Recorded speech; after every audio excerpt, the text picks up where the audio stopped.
initiate recording, and then we can call the meeting to order. Okay, we are recording, so share my screen and get transferred over, and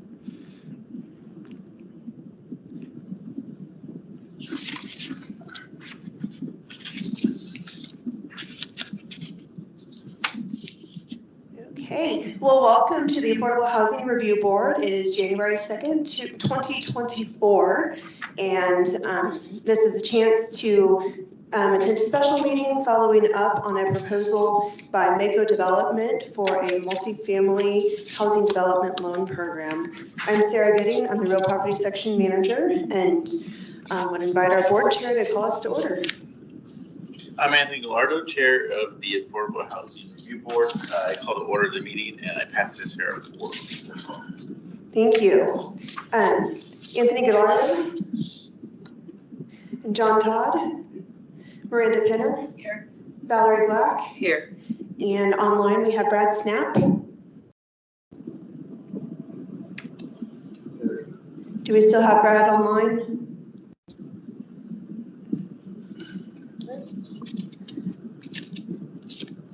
Is anyone able to confirm if Brad's still online? Anyone who's on Teams? Okay, we do have Brad with us. Thank you very much. And so we have 5 in attendance at the moment. So really we have one primary item of business today, and that is a return to look at the proposal by Mako Development for Housing Development Loan Program funds. Do a quick recap just of where we are with this application. Mako Development originally had submitted a housing development loan program application a year ago for a development known as Southbrook Estates. This would be a 50-unit development of 2-bedroom units for individuals ages 55 and older. This would be a senior community housing development. The proposed amount for housing development loan program funds is $150,000, and basically that this was also previously proposed in 2023. This was vetted and brought to City Council, and at that point in time, the City Council approved a conditional commitment of funds for this amount. Now, this is part of a larger effort to really put together a funding stack specifically around tax credits. And so the home funds represent local buy-in in that tax credit funding stack, but that tax credit effort is very, very competitive. And so the project was not awarded the 9% tax credits that it applied for in 2023. And so with that, they held the project, they came back and tightened some things up within it. Specifically now all units are affordable units that are qualified, or individuals under 80% of area median income are able to live in all units, including 8 units for individuals at or below 30% of area median income, 17 for people at or below 50%, and 25 for individuals at or below 60% of area median income.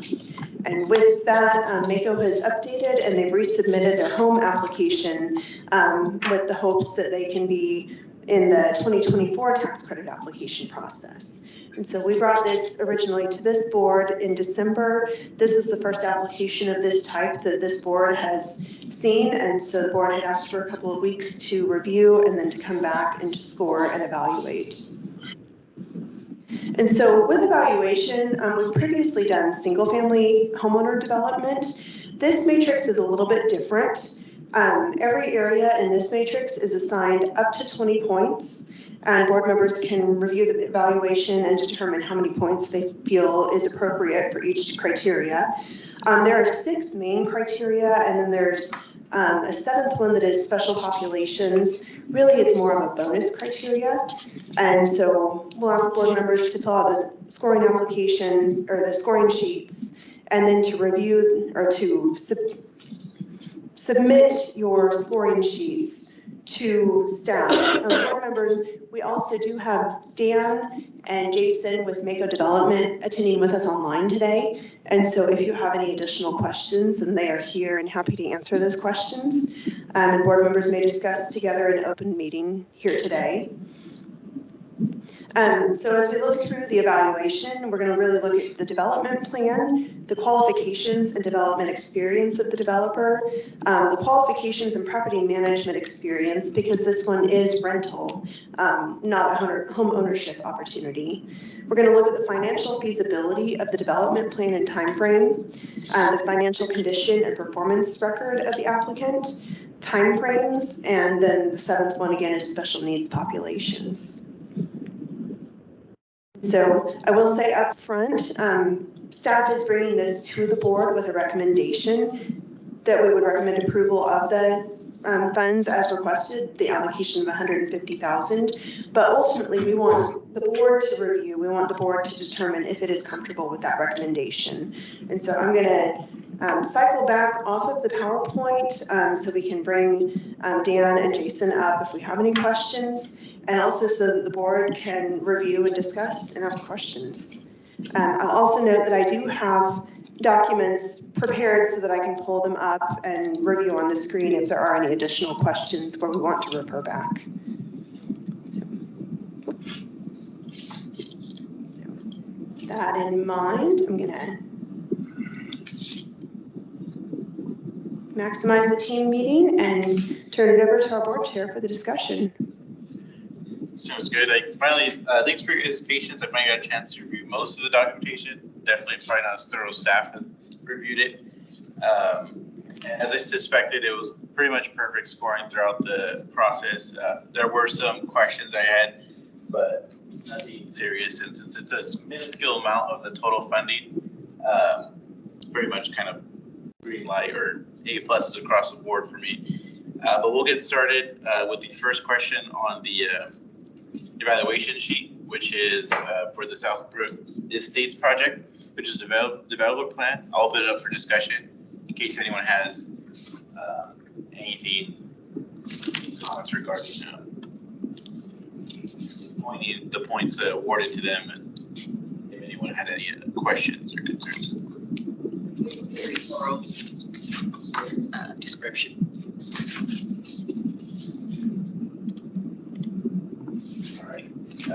Any concerns with the developer plan at all from the board? If no questions, we'll move on to number 2, qualifications and development experience of the applicant and development team. From the application, it does look like they have a strong track record of completing projects on time and within budget. No concerns there. I will add that I scored it at 20 points. I didn't see anything alarming as far as them not being able to complete it. And again, due to the amount they're requesting to the amount they are personally putting up, it doesn't seem like with or without our funding, they'll still be able to proceed with this project. So I think this is more of a help and assistance to get this going rather than relying on it completely to get started. So there's no concern there. But if there's any concerns from anyone on the board, feel free to comment.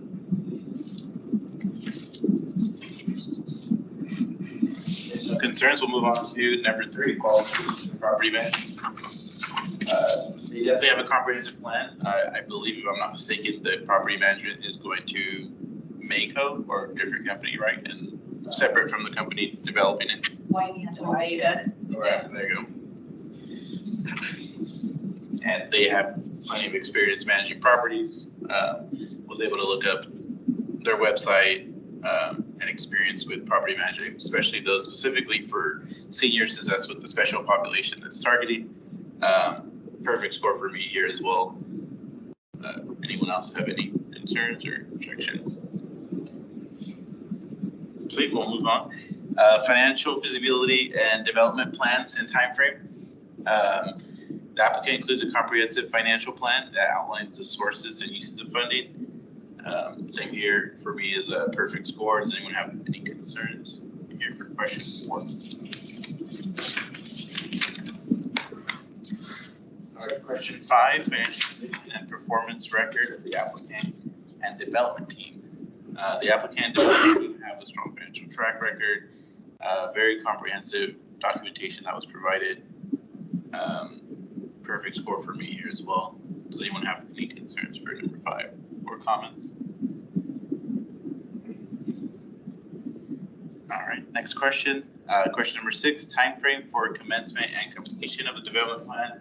Does the applicant and development team provide a realistic timeline of events that will accumulate in the project completion in accordance with the development plan? I observed the applicant and development team provides a realistic timeline of events.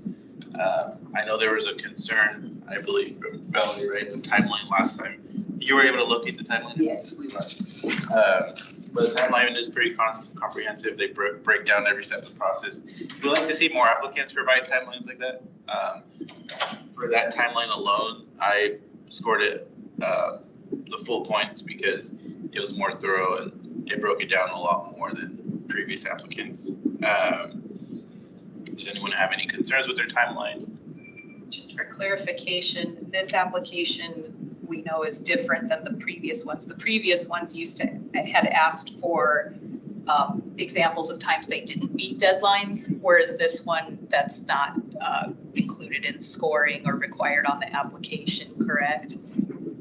Right, and that's a really good point. I don't know what we've tended to do. I think it's just kind of a scale and scope. We have much more of an established history with some of the single family developers. Whereas with some of these are like Mako has done developments other places. They haven't specifically worked with us.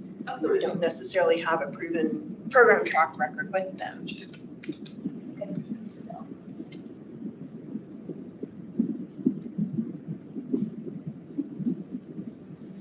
Great observation though. Any other questions or comments for number 6?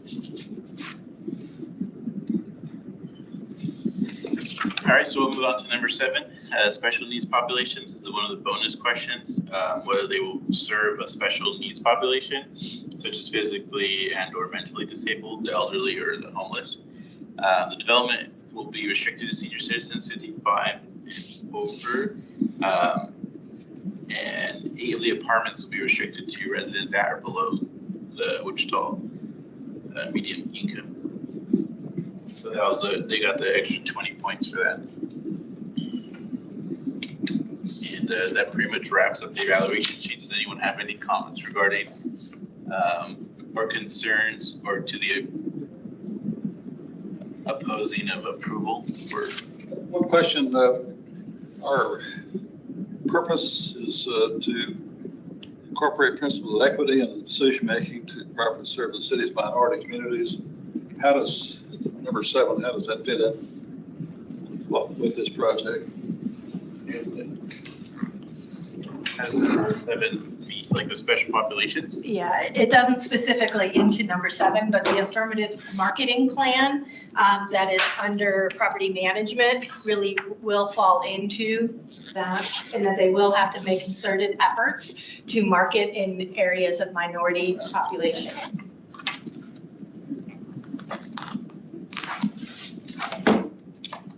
Yeah, it doesn't allow us to define minority populations as a special population as we're defining under number 7.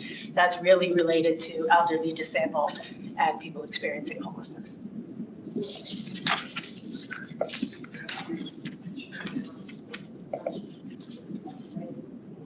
Any other concerns or questions regarding the application?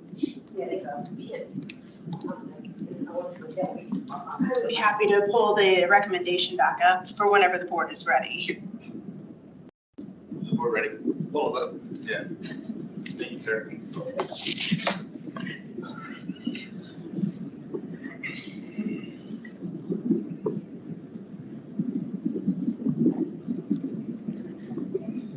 Here, I thought I hit it the first time. Okay, here we go.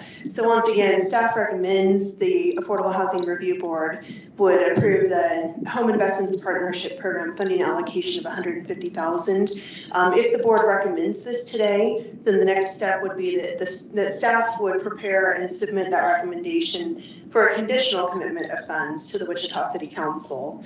That conditional commitment of funds would feed into Mako Development's applications within the tax credit process. And if they were awarded those tax credits, then we would proceed forward and actually full awarding and developing a contract with those funds.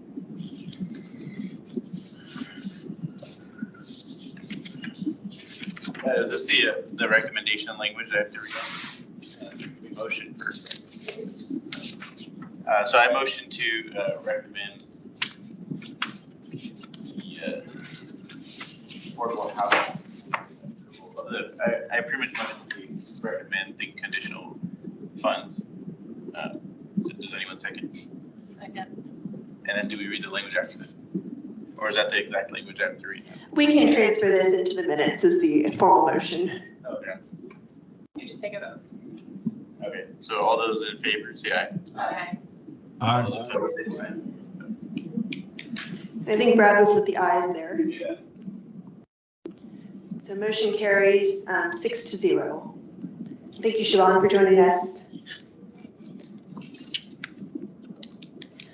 So with it being a special meeting, we don't have any other items of business. I would like to remind the board that next Thursday is our joint board workshop for the Affordable Housing Review Board and Wichita Land Bank Board of Trustees. And so you should be receiving additional information about that within the next few days. We are tentatively scheduled to have another regularly scheduled board meeting at the end of January. We are reviewing one proposal and should be able to determine within the next week or so whether that proposal will be ready for that meeting or whether we would recommend putting that meeting off and bringing it in February. And so we will be in communication with board members about that. Oh, yes, and I see Sally waving the evaluation forms. So please turn those in to one of the staff members so that we can have those for the record. And thank you to the board for digging into continually larger applications and projects. It's been a learning experience both for staff and for you all. With that being said, does anyone want a motion to adjourn? If not, I'll motion to adjourn. I'll second that. All in favor? Aye. All opposed, same sign. Motion carries. Thank you all for your time this afternoon and quick work. Thank you. And thank you, Dan and Jason, for being on the call today, and we will be in communication with you as we work the application forward toward the city council. Thank you, sir. Thank you, everyone. Thank you. Thank you. Have a great afternoon.